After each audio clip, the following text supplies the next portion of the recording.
Edging, is it good? Is it bad? Is it harmful? Is it beneficial? The truth is that it can be either, and it depends on how you're doing it, what your approach is. Edging is a very broad term that's often used in the context of sexual pleasuring. And when I'm talking about edging in this video, I'm talking about self-pleasuring or having sex without ejaculation. So with that, you're gonna learn what kind of edging can actually benefit your sexual endurance, bring you pleasure and actually abundant sexual vitality, and what type of edging can actually be harmful, can make premature ejaculation worse, can maybe upset your dopamine levels and have negative effects. Let's dive into this.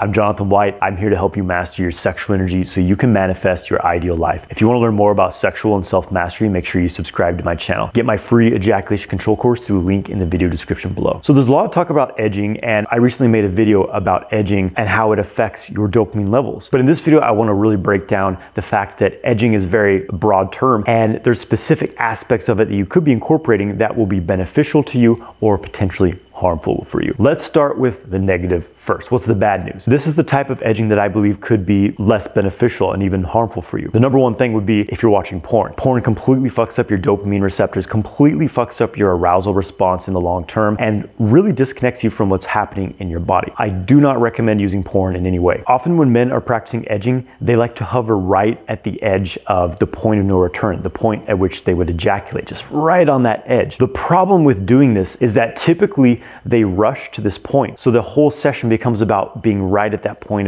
of maximum arousal, maximum tension as well. And it programs your body to remain at that point. You start to associate that high peak of sexual arousal, or rather tension really, as being the most pleasurable part of sex. So that's what you look for during sex. And if you're not experiencing that, you feel unfulfilled because you become numb to everything else. And usually if you're hovering at the point of no return, you're experiencing a lot of pelvic floor tension. And this is something else that will contribute to a negative experience of edging, is where you're basically squeezing your pelvic floor, because it feels good to do that during sex, during self-stimulation. But the problem with this is that it activates your fight or flight response, a stress response to sexual stimulation, and it draws you closer to the point of no return. When tension is being gauged in your pelvic floor, there is an inevitable climb up towards ejaculation. It's only a matter of time. And this tends to actually leave residual tension in this area of your body, in the pelvic floor, in the genitals, causing blue balls, the most common thing here, which isn't deadly, but it's very uncomfortable. It also leaves pressure and tension in the pelvic floor and the prostate area, which can cause discomfort, first of all, but also prostatitis type symptoms, inflammation of the prostate, burning or discomfort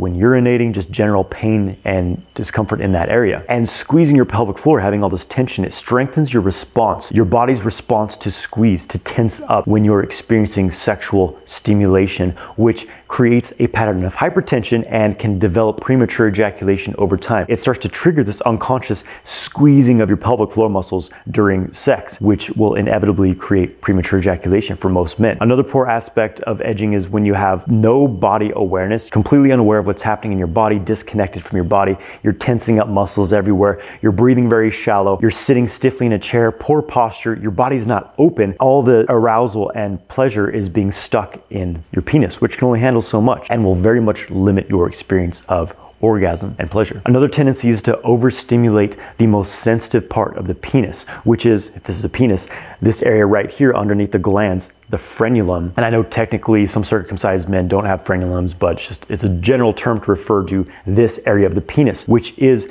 the most sensitive part that triggers the ejaculation response. If this area is not being stimulated, it will be much more difficult to reach an ejaculation. So what men typically do during masturbation is they grip tightly and really rub against that frenulum, which feels really good, but it's the main cause of your body building up to an ejaculatory orgasm. So focusing more on that, once again, strengthens that stress response, that tension response, and can create patterns of premature ejaculation. It also causes you to be just right on the edge of ejaculating the whole time. And when there's no circulation of the arousal, no circulation of your sexual energy, no release at the end. We'll get more into that. But basically, all this energy, again, just all this arousal, all this nervous system excitement, this chi is stuck in your genitals, and you basically have a loaded gun down there. This can cause you to feel a bit irritated because there's no completion, so to speak, of your arousal. And it also means often the next time you go to have sex or self-pleasure, there's a higher degree of tension and buildup in this area, so you may experience premature ejaculation. So overall, this approach of just hovering right at the edge of ejaculation, having a lot of tension, it leads to blue balls, it leads to pelvic floor tension, and it can create or make premature ejaculation worse if you don't already have it. And the thing here is that usually when men are edging in this manner, they think that they're developing stamina because the thing is, at any point, they can release their hand, immediately stop, and, oh, well, I didn't ejaculate, because you're in control of the situation, you're by yourself. But with a partner, if you're doing that kind of shit, if you're right at the edge, you have all this pelvic floor tension, you're going to find that you're not 100% in control,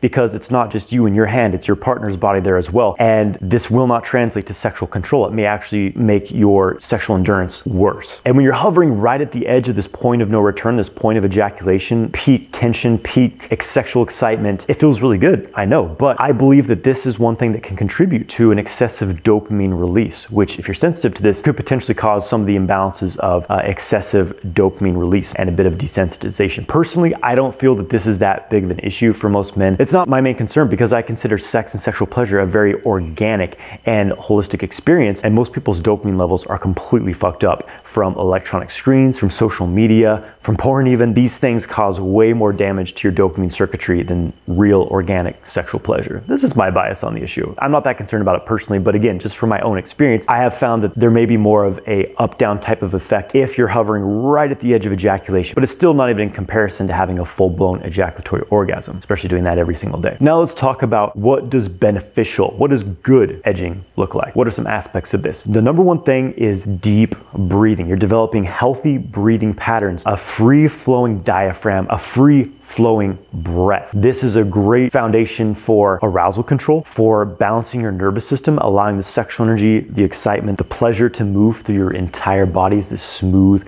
deep breathing. So that's always a good focal point. Something else I think is important is to be moving your body, specifically your pelvis and your spine, creating that undulation of sexual pleasure. When we're having sex with a partner, usually there's some full body movement happening. And one of the reasons why men feel less sexual pleasure during masturbation, during self-pleasure, is because they're stiff. They're just sitting there in a chair, often staring at a screen, and there's no engagement of the entire body. The spine functions as a pump to pump sexual energy through your whole system during sex. It's very rejuvenating and very pleasurable, and you don't get that when you're just sitting stiffly. So move your body. Make love to yourself. Another really important aspect is to focus on releasing tension. Any tension that's arising in your body, releasing it, especially in the pelvic floor region, because if you've been following my stuff by now, you know that the number one cause of premature ejaculation is tension in the pelvic floor. So by focusing on releasing any tension as it arises from the pelvic floor and from your entire body, letting your breath move and release the tissues, mobilize the tissues, allow the energy to flow freely, you're building that habit of releasing, relaxing into sexual pleasure. You have a relaxation response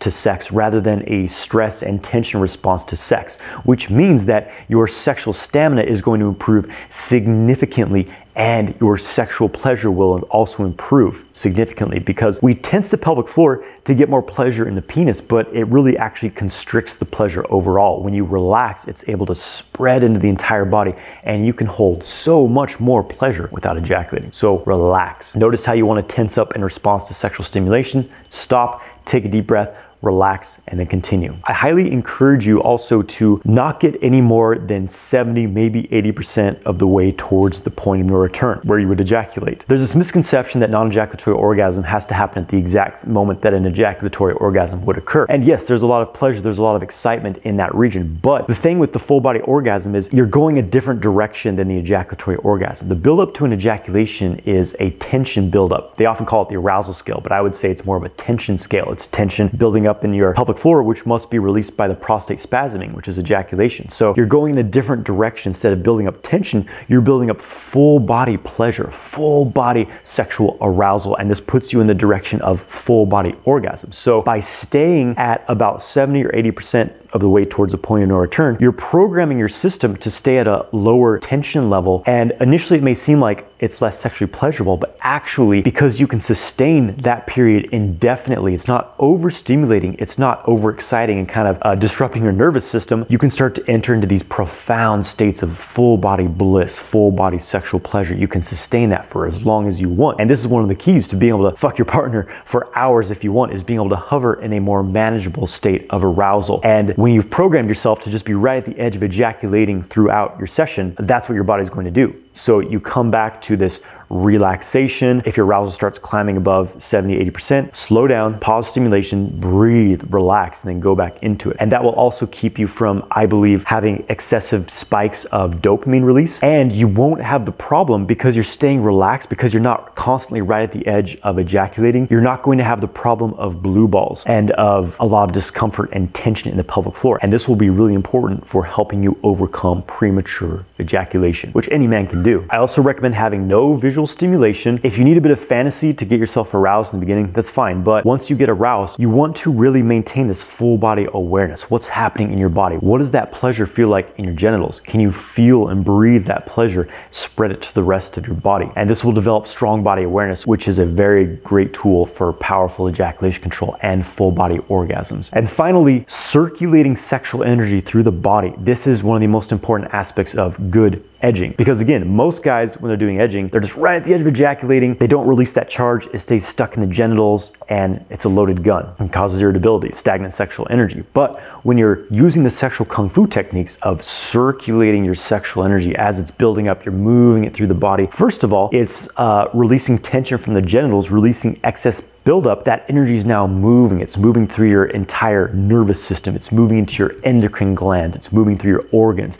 It's charging up your brain. You're getting this full body state of sexual arousal and it feels phenomenal. You start to get into this subtle full body orgasm, which eventually becomes very intense. And it's charging your system up with sexual energy, activates your endocrine system, strengthens the functions of your body, and you end the sexual stimulation by drawing that energy out of the genitals, which, as I mentioned before, brings you to a completion. It brings you to a release, but instead of an external release of ejaculation, you're getting this internal release of the energy consolidating itself throughout your entire body. So you imagine that pleasure and that arousal in your genitals. Now that's in your entire system and it remains there throughout the day. If you don't ejaculate, think of what that's going to do for your creativity, your energy levels, your focus. Everything you do is now turned on. So to really sum things up, poor edging habits involve tension, basically forcing yourself right up to the edge, tensing up your body, trying to like squeeze all the pleasure you can out of that maximum excitement of the point of no return, which ultimately actually limits the sexual pleasure you feel. Instead of that, you focus on releasing, relaxing, not overexciting yourself, but maintaining a sustainable level of sexual pleasure and reprogramming your body and your mind to stay relaxed so that your energy, your sexual energy can flow freely throughout your body so that you can hold any amount of sexual stimulation. I hope you enjoyed this video. If you would like me to dive any deeper into the concepts I shared in this video, let me know in the comments below. Make sure you subscribe to my channel and have a great day, my friends.